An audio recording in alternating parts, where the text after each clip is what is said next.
Hola, muy buenas tardes. Agradezco a la Sociedad de Medicina Interna por darme la posibilidad de moderar y posibilidad de compartir con todos ustedes, pintarles mi saludo más con mayor sentimiento y corazón, el, a los internistas que estamos reunidos en esta conferencia importante, magistral para todos. Ahora vamos a moderar la charla magistral del doctor Eduardo Penny. Yo diría que primero unas palabras al doctor Eduardo Penny. Él es especialista en medicina interna y geriatría, paz presidente de nuestra sociedad, también de la Sociedad Latinoamericana de Medicina Interna, de la Sociedad de Gerontología y Geriatría del Perú. Él es, como verán, él ha en su vida se ha caracterizado por saltar las fronteras de nuestro país. Es coordinador regional andino del Foro Internacional de Medicina Interna, académico asociado de la Academia Nacional de Medicina del Perú, máster del American College of Physicians, fellow del American Pediatric Society, coordinador de geriatría de la Clínica Delgado, medalla de oro al mérito extraordinario por el Colegio Médico del Perú. El tema a desarrollar, el papel del internista en la prevención de la salud, su importancia lo dice ya el propio título. Usualmente el paciente se aproxima al médico cuando tiene una dolencia. Aún cuando tiene la dolencia, hace preguntas sobre la prevención, a veces secundaria, es decir, para que no progrese esa dolencia, o puede ser un tema sencillo y pretende saber sobre la prevención o mantener su estado de salud, que tiene mucho que ver con estilos de vida. Como ustedes los dijo al doctor Eduardo Penny, que nos sorprenderá de seguro con su charla magistral. Por favor, Eduardo. Muchas gracias, Ricardo. Siempre la gentileza del compañero de trabajo de toda la vida en la sociedad y al amigo cordial. Vamos a comenzar a hablar de este tema y ya desde ya le agradezco a la Sociedad Peruana de Medicina Interna esta gentil invitación para conversar de este importante tema. No sé si están viendo ya la pantalla. Bueno, quisiera comenzar esta charla revisando un poco lo que es la definición de la medicina interna. Ustedes saben que hay muchísimas definiciones, pero una de las principales es esta, que es donde la especialidad nuestra se dedica a la prevención y a la atención integral del adulto sano y enfermo, enfocada en el diagnóstico y en el tratamiento no quirúrgico de las enfermedades que afectan a sus órganos y sistemas internos. Pero tendríamos que hacernos una autocrítica en el día a día, y es el que probablemente damos mayor importancia a las enfermedades desde el punto de vista diagnóstico y desde el punto de vista del tratamiento, que a los pacientes propiamente dicha o a las personas previniéndola de las enfermedades. Entonces, nos hemos abocado al diagnóstico y tratamiento, pero no a la prevención de ellas. ¿Qué debería incluir una evaluación médica? Es todo lo que ustedes conocen, pero también es muy importante determinar los factores de riesgo de enfermar, los antecedentes familiares, el ambiente epidemiológico, y para eso pues existen una serie de calculadoras de riesgos, pero también tenemos que ver las condiciones y estilo de vida que tiene la persona, el hogar, la familia, el trabajo, el ambiente social, los recursos económicos. En conclusión, pues deberíamos tener una evaluación integral que incluye los factores de riesgo de complicaciones secundarias de la enfermedad que estamos tratando o de la posibilidad de desarrollo de otras enfermedades que no las tiene el paciente, pero que por la existencia de esos factores de riesgo pudiera él desarrollarla. ¿Y por qué digo esto? Miren, en enero de este año hice algunas encuestas online para médicos y para gente no médica. Y esta es una encuesta para gente no médica, población en general, y respondieron a esta encuesta más de 400 personas. Y hay una serie de puntos que después podríamos discutirlo, pero miren, esta es la parte que me interesa a mí en este momento. Un tercio de las personas que respondieron esta encuesta dijeron de que los médicos en el Perú, ojo, y esto es lo importante, data nuestra, no le brinda consejería adecuada para prevenir enfermedades. Miren, 1 de cada 3, una cifra importante.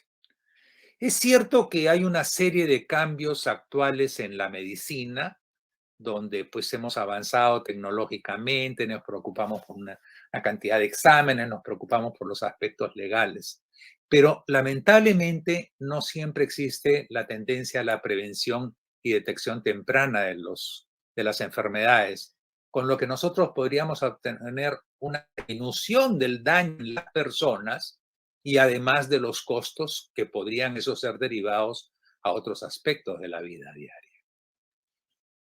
Vean ustedes qué interesante.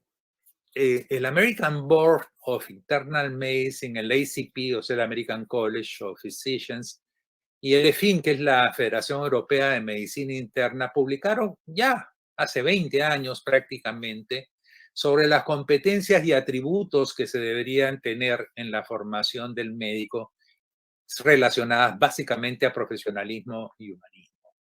Y miren los principios fundamentales, o sea, los basales, son primacía del bienestar del paciente, y yo he aumentado, o de la persona, y voy a decir por qué.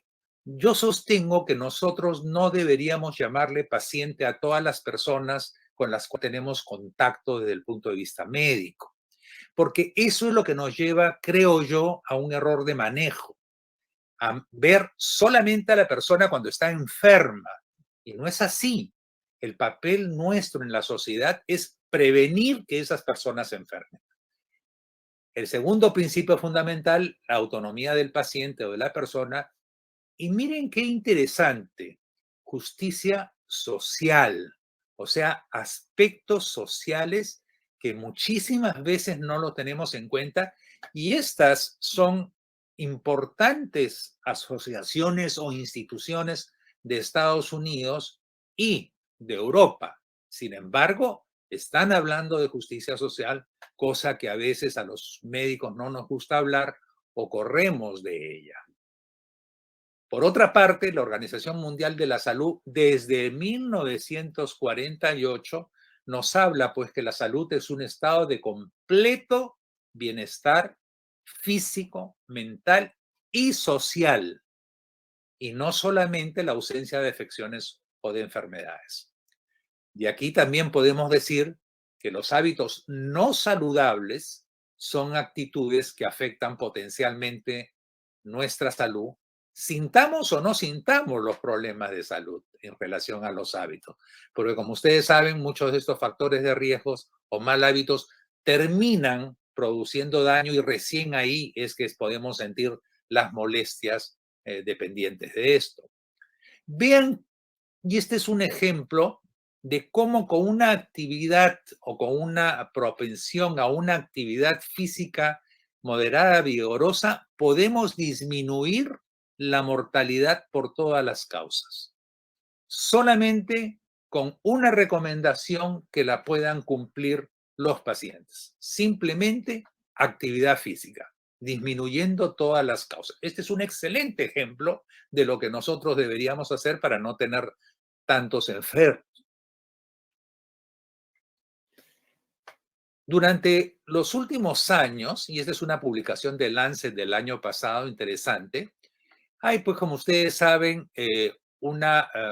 digamos, una cartilla que hace una medición esencial de los años de vida en buena salud, porque ya no debemos solamente ver los efectos de enfermedad, los efectos de mortalidad, sino los años de vida de buena salud, que es lo importante. Y esto pues hemos ido aumentando desde el año 90, que teníamos un promedio de 57 años, al 2019, que tenemos un promedio de 63 años y medio, con todos los adelantos que han habido en los últimos 20 años. Qué interesante, la American Heart Association en el 2010 lanzó una propuesta para lograr cambiar la salud cardiovascular en el mundo. Y la idea es que desde el 2010 a los siguientes 10 años se pudieran medir el estado de salud de las personas, básicamente con 7 variables que se, digamos, clasificaban en 2 grandes grupos. Uno, la de comportamientos saludables, constituida por abstención del tabaco, actividad física y una dieta saludable. Y la otra con 4 factores de salud, que eran la presión arterial sin tratamiento, que estuviera en 120,80, el colesterol total sin tratamiento, que estuviera en 200 miligramos o menos, la ausencia de diabetes mellitus y el índice de masa corporal, que estuviera en un grado ideal.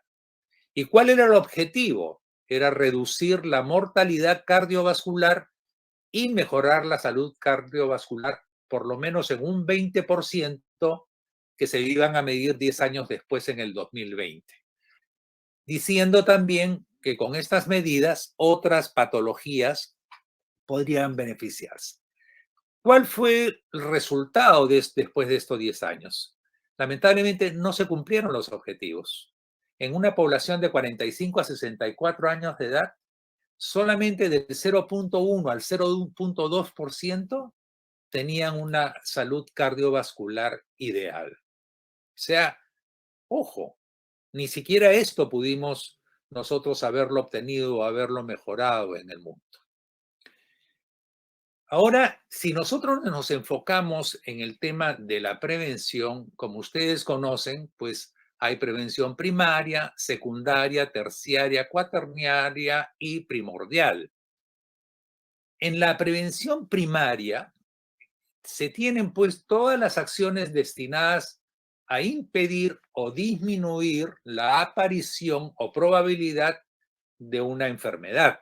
Esto es lo ideal, ¿no? Tratar de evitar por todos los medios que alguien se vuelva hipertenso, que alguien se vuelva dislipidémico, que alguien tenga EPOC, etcétera, etcétera. Y esto pues prácticamente actúa la prevención primaria durante el periodo prepatogénico, o sea, antes de la enfermedad. Y aquí se consigue modificando los factores de riesgo, como son la alimentación, la actividad física, el cinturón de seguridad, por ejemplo, para el tema de los accidentes automovilísticos, o previniendo la acción del agente etiológico en los casos, sobre todo de enfermedades infecciosas. ¿Con qué temas? Con higiene, con agua potable e inmunizando a la población, que es una de las cosas que actualmente pues nosotros estamos aconsejando por el tema de la pandemia con COVID. En el caso de prevención secundaria, ya la meta no es la misma que en la primaria, sino pasa a ser que deberíamos diagnosticar y tratar tempranamente a la enfermedad que ya está presente. ¿Para qué? Para evitar las complicaciones. O sea, si detectamos a un diabético, debemos tratar de evitar que él haga retinopatía, cardiopatía, nefropatía, neuropatía, etcétera, etcétera. Y si es un hipertenso que estamos diagnosticando, pues tratar de evitar que haga una cardiopatía hipertensiva con la hipertrofia ventricular derecha, con todas las consecuencias que trae eso. Entonces acá es importante el despistaje en cuanto a cánceres, a hipertensión arterial, a diabetes, a dislipidemia, a osteoporosis, a la disminución de la visión y la audición, principalmente en personas mayores, y cosas como el aneurisma abdominal aórtico y otros problemas que muchas veces no los tenemos en cuenta. Ya en la prevención terciaria, aquí la meta es identificar condiciones para prevenir posterior morbilidad o declinación funcional. Incluye la rehabilitación global. O sea, ya el paciente que ya tiene un daño por una enfermedad debemos tratar de mantener al máximo su funcionalidad y tenemos que echar mano muchas veces de la rehabilitación.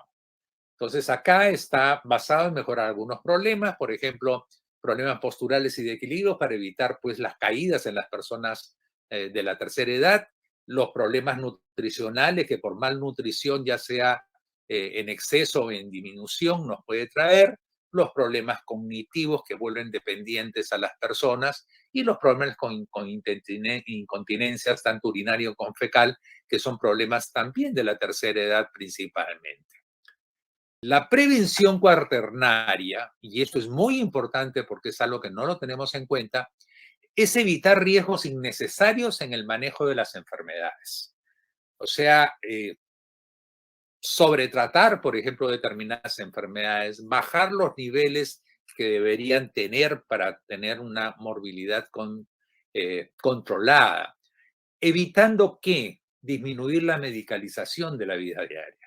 Entonces, una costumbre que tenemos los médicos es dar medicamentos o el paciente automedicarse y volvemos pues la vida diaria en medicamentos, ya sea automedicados o vitaminas para todo y etcétera, etcétera, o los medicamentos que nosotros damos que esperemos que sean los adecuados para utilizar.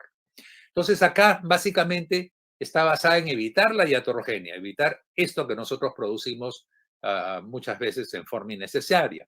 ¿Basada en qué? Un sobrediagnóstico de enfermedades o un sobretratamiento de enfermedades y a veces pues nosotros tenemos unas alternativas prudentes de tratamiento. Por ejemplo, bajar de peso puede solucionarnos un problema de diabetes inicial o también uno de la presión arterial elevada, disminuyendo la cantidad de sal y bajando de peso, etcétera, etcétera. Entonces, la idea acá es una máxima calidad con la mínima cantidad tan cerca del paciente como sea posible. Y finalmente tenemos la prevención primordial. Y este es un tipo de prevención básica de la que usualmente uno no habla. Y aquí es crear adecuadas condiciones económicas, medioambientales, educativas y sociales. Lo hemos visto, lo hemos palpado durante toda esta epidemia, cómo las personas que han fallecido principalmente han sido aquellas que tenían problemas económicos, que tenían problemas educativos o sociales. Entonces, ¿cuál es el objetivo de la prevención primordial? Es minimizar la probabilidad de desarrollar una enfermedad, por ejemplo, con agua potable, con desagüe, con condiciones higiénicas, desde todo el punto de vista del entorno que rodea al ser humano. Entonces, esto va aparentemente más allá de lo que pudiera haberse considerado el acto médico propiamente, si es que lo vemos desde el punto de vista de un diagnóstico temprano y de un tratamiento.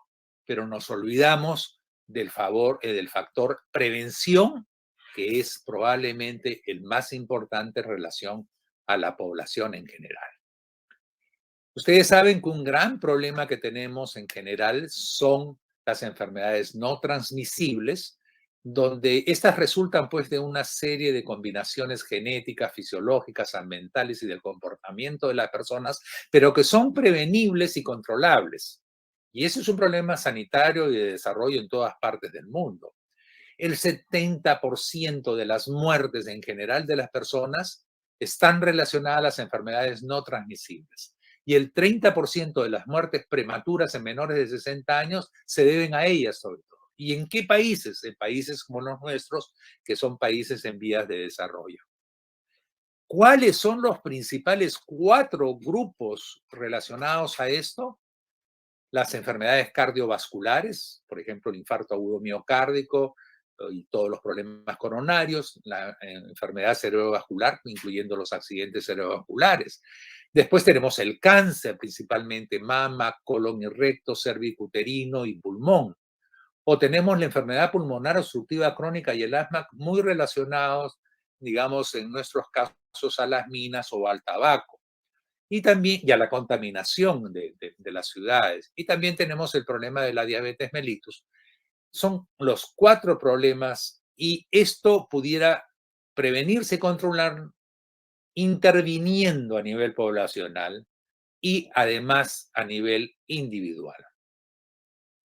Miren ustedes todas las causas prevenibles de muerte, el aumento de la presión sistólica, el tabaquismo, la glucosa elevada, el sobrepeso y obesidad, cifras realmente alarmantes en nuestro país, el LDL, colesterol elevado, la insuficiencia renal, la polución de aire, el uso de alcohol, de drogas, la baja actividad física y riesgo ocupacional.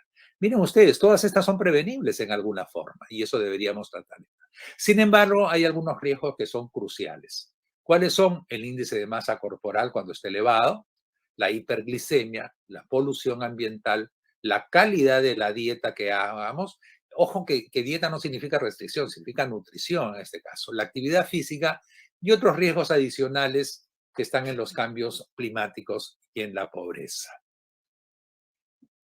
También algunos de estos problemas producen altos gastos en atención médica y que pudieran ser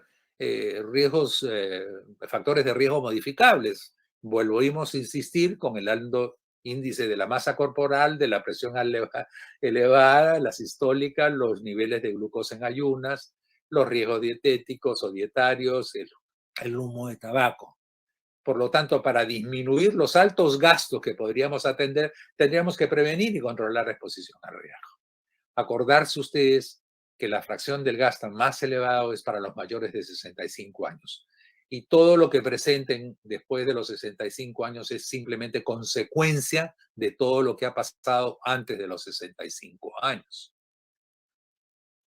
Un factor muy importante, como hemos estado viendo a través de estas diapositivas pasadas, es cómo el riesgo social está teniendo que ver mucho en todos los cuidados de prevención.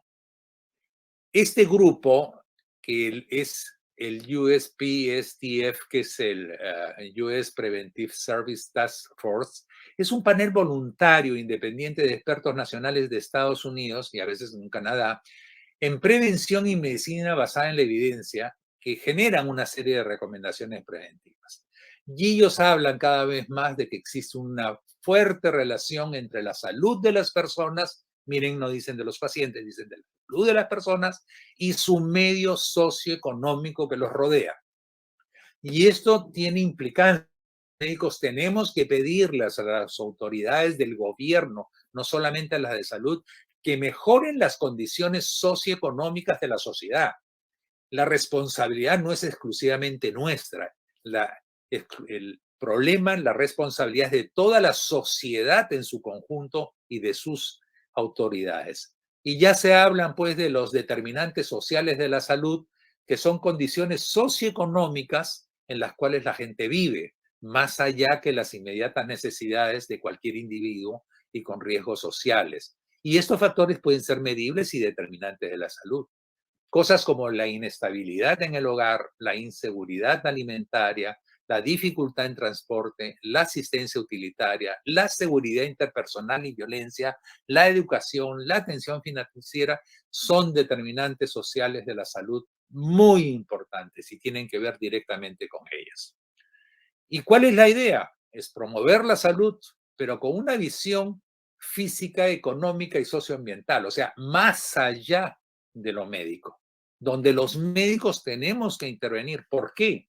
Porque no hay ningún sector que pueda tener la disponibilidad, la responsabilidad y el expertise necesario para promover la salud y el bienestar de todos. Se necesita un compromiso e involucramiento general, tratando de manejar la prevención primaria y la prevención primordial. Esto va a mejorar, hacer que la sociedad en su conjunto pueda mejorar.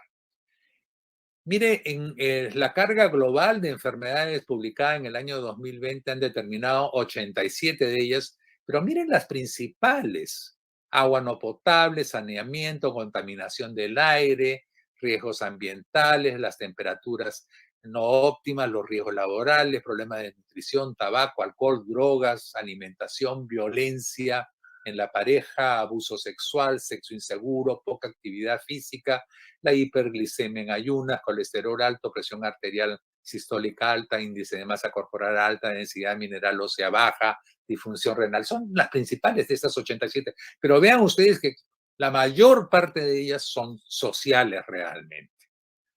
¿Y cuáles son los dominios que se debería tener para mejorar la salud eh, poblacional? Y esto es un lanzamiento para el 2030, a ver si logramos tener seguridad económica, recursos financieros, seguridad de sustento y oportunidades de empleo, preparación escolar y logros educativos, muy importante, la calidad del medio ambiente, la disponibilidad y utilización del cuidado médico, el alojamiento adecuado, accesible y seguro, la seguridad comunitaria, el involucramiento cívico y un transporte adecuado. El enfoque integrado de este manejo de las enfermedades no transmisibles también, según la OMS, es que debería haber más dinero en inversión en la prevención y atención primaria, que debemos seleccionar cuidadosamente el manejo de las enfermedades cardiovasculares, diabetes y el EPOC, pero aquellas intervenciones que realmente estén basadas en la evidencia y que sean lo menos costosos, pero lo más efectivas. Tratar de evitar, digamos, los altos costos que tienen las complicaciones de las enfermedades no transmisibles que requieren hospitalizaciones. Y estamos seguros, pues, que este conjunto de intervenciones esenciales, como dice la OMS, contra las enfermedades no transmisibles pueden ayudar a mejorar los servicios adecuados en torno a la atención primaria. En conclusión, las enfermedades hay que acordarse que se inician con la exposición a los factores de riesgo y que gran parte de las enfermedades podrían evitarse si manejamos los factores de riesgo. Tenemos que hacer una educación sanitaria a todo nivel, no solamente en nuestros consultorios, pero hay que acordarse que lo que nosotros opinemos en el consultorio es muy importante para las personas que veamos ahí y no debemos olvidar que nuestro papel no es solamente diagnosticar y tratar, sino también prevenir el que no desarrollen otras enfermedades. Entonces es importante detectar temprano los factores de riesgo y las enfermedades y tenemos que trabajar mucho con la prevención en relación a los factores de riesgo, como les decía, y hay que tomar medidas simples y conversando con el paciente para educarlo. La medicina centrada en la persona es muy importante porque ya el paciente tiene que intervenir en su salud. Ya el acto médico no es un acto de arriba hacia abajo, es un acto de mirar ojo a ojo en el mismo nivel al paciente. Y nosotros no podemos sentirnos, digamos, en un nivel superior a los pacientes cuando se trata de la salud de ellos. Tenemos que conversarlos, educarlos y hacerlos participar activamente y debemos también nosotros procurar apoyo social, económico y ambiental. Miren, hace más de 500 años, Erasmo de Rotterdam, que fue un teólogo, filósofo, humanista, y inclusive se le llama el príncipe de los humanistas, ya decía, más vale prevenir que curar. Nunca más cierto que esto. Lo hemos vivido en la pandemia y lo vivimos en una serie de enfermedades. Muchas gracias por la gentileza de haberme escuchado. Espero que esto les sirva en el día a día, en el contacto con sus pacientes y en el contacto con la población en general. Y quedo para las preguntas de ustedes. Eduardo, sumamente interesante, he deleitado, lo has llevado de una forma fluida, pero profunda.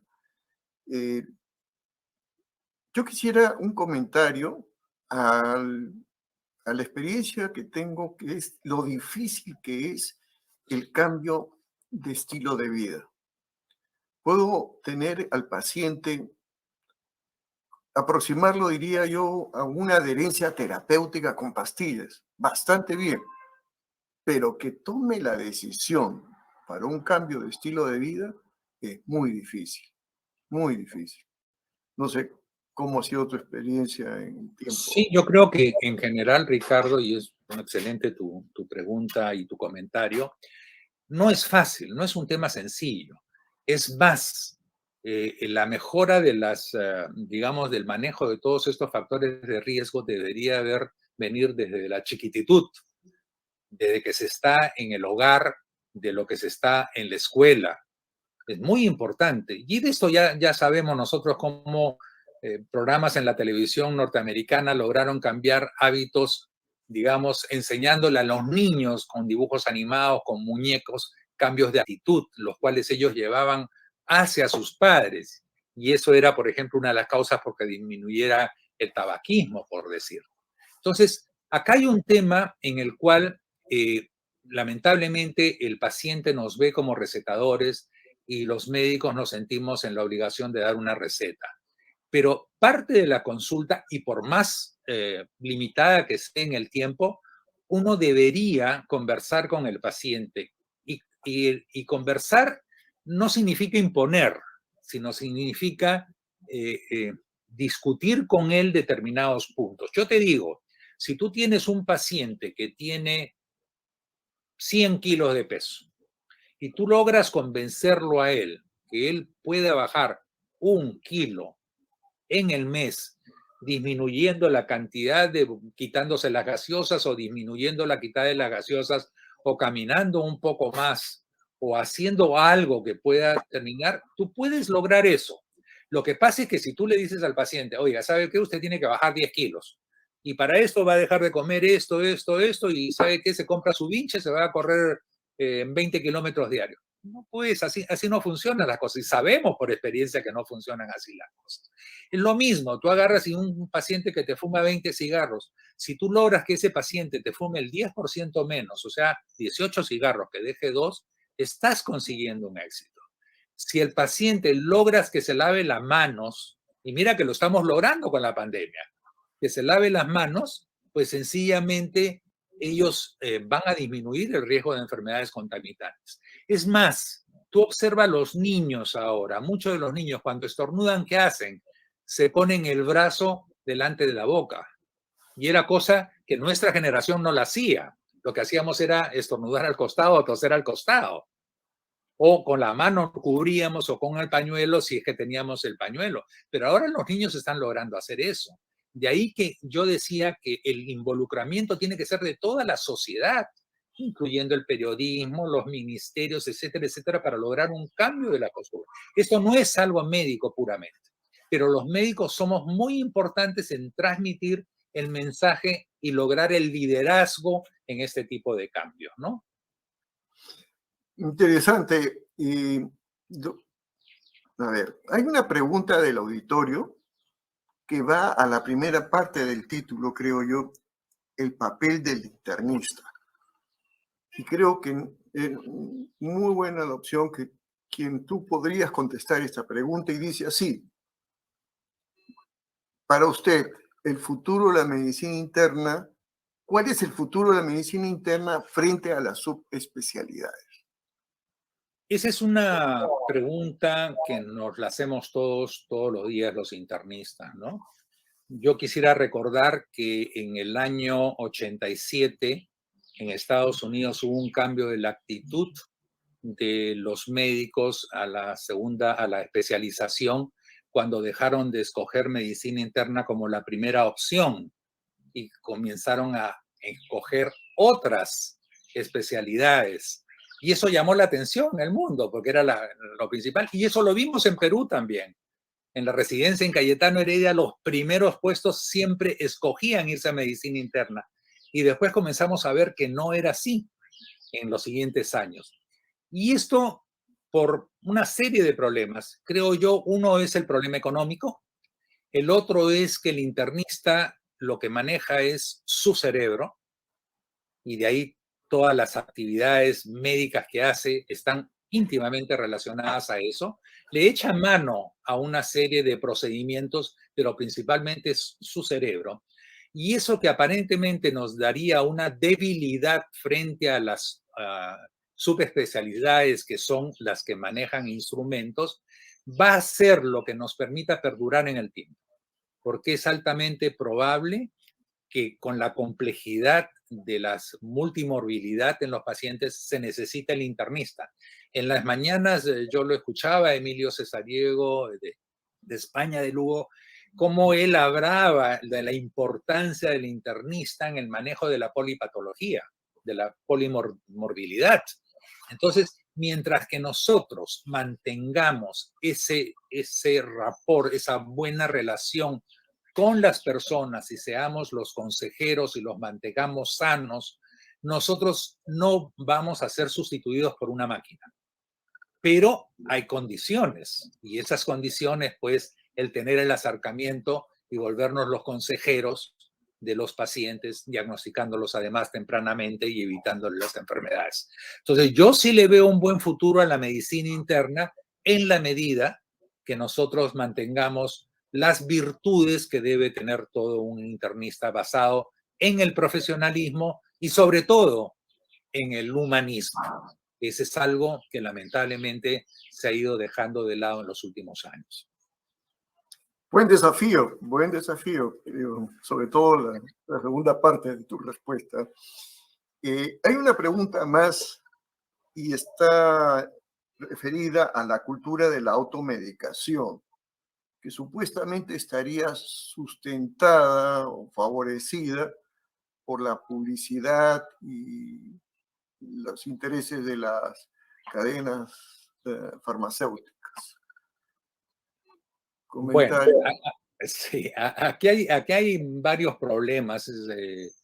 El tema es bastante complejo porque hay que diferenciar lo que es la automedicación de lo que es, digamos, no la auto, sino la recomendación del farmacéutico o del técnico de la farmacia o de la vecina para un determinado problema, ¿no? Ese es, yo diría, otro ámbito. Dicen, tú eres diabético, ya tómate esto porque mi médico me lo ha dado. Eso es automedicación, pero también es medicación al final de cuentas, ¿no? No indicada por el médico. Y la otra es en las que las personas, pues, y eso lo vemos mucho más de cerca con las vitaminas, vitaminas, minerales, con la mejora del cartílago, de las articulaciones, en los problemas de las artrosis, etcétera, etcétera. Y eso sí, eso pasa aquí y en todas partes del mundo. Tú anda, por ejemplo, a las farmacias en Estados Unidos donde tienen dos sectores, el sector de recetaje y el sector donde están los productos OTC, es over the counter, donde están todas las vitaminas habidas y por haber, analgésicos, supositorios, para estreñimiento, para gases, etcétera, etcétera. Y lamentablemente mucha gente utiliza estas cosas ¿para qué? Primero para sentirse bien, para sentirse protegido, entre comillas, y eso pasa con las vitaminas. Y otra porque los problemas menores ellos lo consideran como que pueden ser de fácil solución. O sea, ¿para qué voy a gastar en una consulta si yo tengo estreñimiento y puedo tomar una píldora para el estreñimiento? O ¿sabe qué? O hice un poquito de sangre en la deposición y probablemente usen hemorroides y me voy a poner un supositorio. Entonces hay eso. O también cuando voy al mercado y me voy donde la hierbera y le pido qué es bueno para el hígado, qué es bueno para los bronquios, qué es bueno para esto, qué es bueno para el otro. Y eso también es automedicación. O también cuando estoy con problemas de insomnio y voy a la farmacia y con toda la libertad adquiero pues un benzodiazepínico para poder yo dormir. Y eso es crítico, porque ahí sí el Estado institucionalmente tiene que proteger a las personas. Entonces tú a la primera que le cierren la farmacia por 30 días, olvídate si va a volver a vender una tableta por $1 para que le cierren la farmacia. Entonces el Estado ahí tiene que tener toda la institucionalidad y la responsabilidad del caso, ¿no? Eduardo, y también a los inhibidores de bomba de protones, que es otro tema. Bueno, es todo un tema, ¿no? Otro tema. Hay una pregunta, ya, los últimos 3 minutos, Eduardo, algunas palabras sobre el azúcar, la adicción al azúcar, que rompe, pues, el concepto de una dieta saludable. Sí, bueno, es todo un problema porque nosotros tuvimos el problema con el colesterol durante muchos años, centrado, y después en los últimos años nos hemos dado cuenta que no era un problema solamente de grasas, sino era un problema de carbohidratos, sobre todo de azúcares, sobre todo de aquellos carbohidratos que que tienen un índice glucémico muy alto, con una absorción muy rápida y que son los que nos causan los problemas. Y esto pues está estimulado por la industria en general de consumo de las bebidas gaseosas no dietéticas, aunque las dietéticas también tienen su parte negativa, pero te trabajan desde niño con los caramelos, con los chocolates, con los dulces, y eso pues hay que decirlo, es una delicia el dulce en sí. Entonces, eso tienes que controlarlo. El Estado, no solamente el Estado, digamos, dando las pautas de poder decir con los autónomos que estos alimentos son altos en azúcar, altos en grasas, sino con la educación de los padres hacia los hijos. Mientras que los padres le sigan dando para contentar a los hijos dulces, o eso va a ser un problema. Entonces hay que medirlos, hay que enseñarles. Yo soy de los que pienso que la educación tiene que hacerse en los pequeños. Eso va a llevar un montón de años, pero los pequeños en el hogar, los pequeños con los profesores en los colegios pueden hacer cambiar esta historia negativa que se está produciendo en el mundo con todos estos factores negativos alrededor del ser humano, ¿no? Te agradezco muchísimo. Me he sentido como reforzado en muchos conceptos. Muchas gracias. Imagino que la audiencia de igual manera.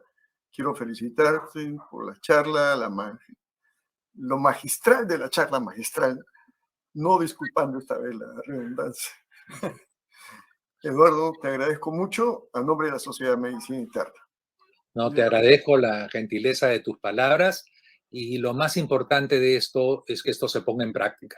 Si esto no se lo ponemos en práctica ya, sencillamente se queda en palabras, se queda en historia y como tú sabes, tenemos que pasar al día a día siempre.